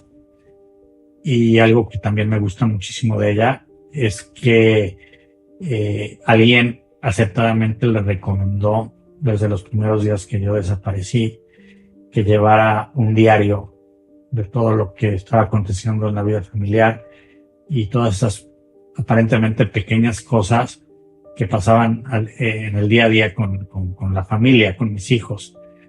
Y Ese diario de 10 hojas se volvió de 20 hojas y finalmente pues, se volvió un libro bastante largo, choncho, dedicado a mí. Ella siempre pensando que yo en algún momento lo leería, y me lo regaló cuando yo la vi por primera vez ya en libertad. Fue un libro que de hecho no es un libro per se, realmente es un cuaderno muy simple, donde al final de hecho ya se le acababan las hojas y seguía apuntando por donde podía, ¿no? La contraportada, tal. Y pues fue un libro que al principio, la verdad, confieso, me resistía a leer, a encarar, porque yo sabía mi tragedia, pero me daba mucho miedo ponerme en los zapatos de mi familia, ¿no? Como de alguna forma la había vivido cada uno de ellos. Y en una de estas noches de insomnio que viví por muchos meses, porque pues yo viví un jet lag muy largo, el volver a recuperar mis horas de sueño normal me llevaron más de 10 meses y pues ya una de tantas noches dije tengo que encarar pues la otra historia, ¿no? La que me platiqué yo 1000 veces, la que proyecté yo 1000 veces, y yo creo que me la habré leído en 1 o 2 madrugadas, no recuerdo. Y yo digo que es el libro más bonito de mi vida, en primera instancia porque me devolvió las lágrimas, esas que ya no tenía desde hace meses. El ver cómo expresaba el cariño hacia sus hijos, a mi persona, cómo también cuidó a mis papás, fue increíble. Y el mujerón que es. Y cuando yo estaba en el proceso de escribir mi libro, ella, por supuesto, hizo el diario para mí, pero pues yo la convencí y le dije, oye, acuérdate que este libro en primera instancia está pensado para nuestros hijos y para mí es muy importante que así como entienda mi lado de la historia de la caja, me gustaría muchísimo pues que vieran también tu perspectiva y todo lo que tú hiciste pues para mantenerlos bien. Y quiero que se den cuenta del mujerón que eres, porque la caja no solo la historia de Alberto de la Fuente y de la Concha, es tu historia y es la historia de mis papás y de alguna forma también es la historia de mis hijos. Entonces, bueno, me costó mucho trabajo que me dijera que sí.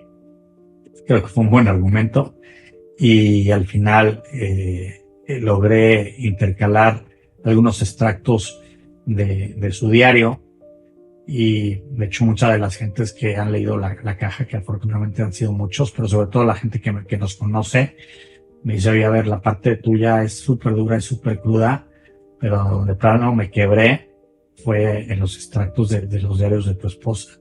Y bueno, sí, ahora con el paso de casi 8 años de que empezó esta historia, pues cada uno lo ha ido manejando de distintas maneras.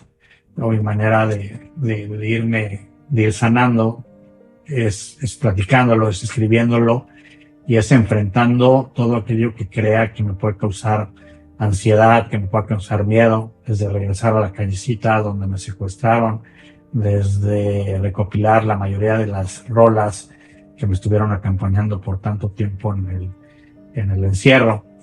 Hay un tema que poca gente lo sabe, en pocas entrevistas lo he dicho, pero de las historias zombies que a mí me dieron, me aventé primero una trilogía, se llamaba El Cuarto Jinete, y la escribió un autor español. Todo esto lo supe porque, bueno, con todo el tiempo del mundo que tenía, pues leía todo lo que podía ver de los libros y la biografía del autor, tal. Y curiosamente, por ejemplo, me enganché al final con su historia, quitando las mordidas y las tripas desparramadas.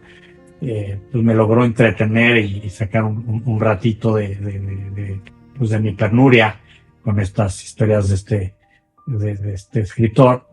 Y en algún momento dentro de la caja dije, si llego a salir con vida, lo voy a ver en España y nos vamos a tomar unas cervezas juntos y le voy a platicar que yo dentro de un secuestro tuve pues sus libros en mi mano y me ayudaron muchísimo. Y luego, por supuesto, decía, esto jamás va a pasar y nunca voy a conocer a este escritor. Y es una locura mía. Pero bueno, lo increíble es que yo cuando salí del encierro me autoexilié un rato en España y lo busqué a este cuate a través de redes sociales. Al principio, por supuesto, como que no me creía. Tuve que mandar algunos links de noticias que hablaban sobre mi secuestro y tal. Y finalmente, pues terminamos tomando esas cervezas y yo platicándole de mi historia. El tipo estaba completamente anonadado. En su momento hasta le llegué a decir, anímate y escríbela tú. Nada más no pongas zombies. Y bueno, el caso es que nunca se dio. Hubiera sido una cosa chistosa. Pero años después que yo publiqué mi libro en España, hicimos la presentación en Madrid y le pedí que él abriera la presentación y la verdad es que estuvo súper emotivo, súper padre.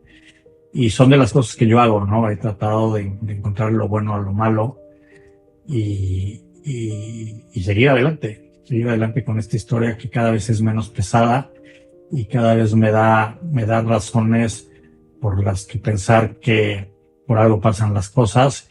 Y yo tengo aquí una misión en este mundo que es transmitir un mensaje de resiliencia y de decir a la gente que salga adelante a pesar de cualquier situación vivida. Y bueno, desde que publiqué el libro en España, ya vamos en la 4ª edición. La verdad es que han sido más de 5,000 libros vendidos. Estoy muy contento porque al principio pues la gente le tenía muchísimo miedo a comprarlo. Toca y aborda un tema que la gran mayoría de los mexicanos nos da miedo platicar, enfrentar, que es el secuestro. Yo creo que en el fondo porque sabemos que todos podemos ser susceptibles a algo así. Yo siempre digo que ahora dejemos el tabú de que el secuestro solo le pasa a la gente súper millonaria y rica. Es algo completamente democratizado. Hoy pueden secuestrarte por 5,000 pesos. Y pues sí, trato abiertamente una verdad que hemos decidido darle la cara. Pero pues yo creo que La Caja, más que un libro de un secuestro, es un libro de muchísima reflexión, aprendizajes y enseñanza. Y creo que cada lector que venció ese miedo, pues me ha ido como de alguna forma recomendando la obra. Y esto ha hecho que ya vayamos casi a completar la 4ª edición. Tenemos también el audiolibro, que para los que no les gusta leer o dicen que no tienen tiempo para leer, pues bueno, es otra forma de llegar a mi historia. Y creo que se hizo también un trabajo impecable. Lo pueden descargar en Audible, en varias plataformas, en Viewbooks. Mi propio libro está en bastantes librerías a nivel nacional, pero para hacérselas fácil, pues en Amazon lo pueden conseguir en un clic. Está la versión digital, está el Kindle.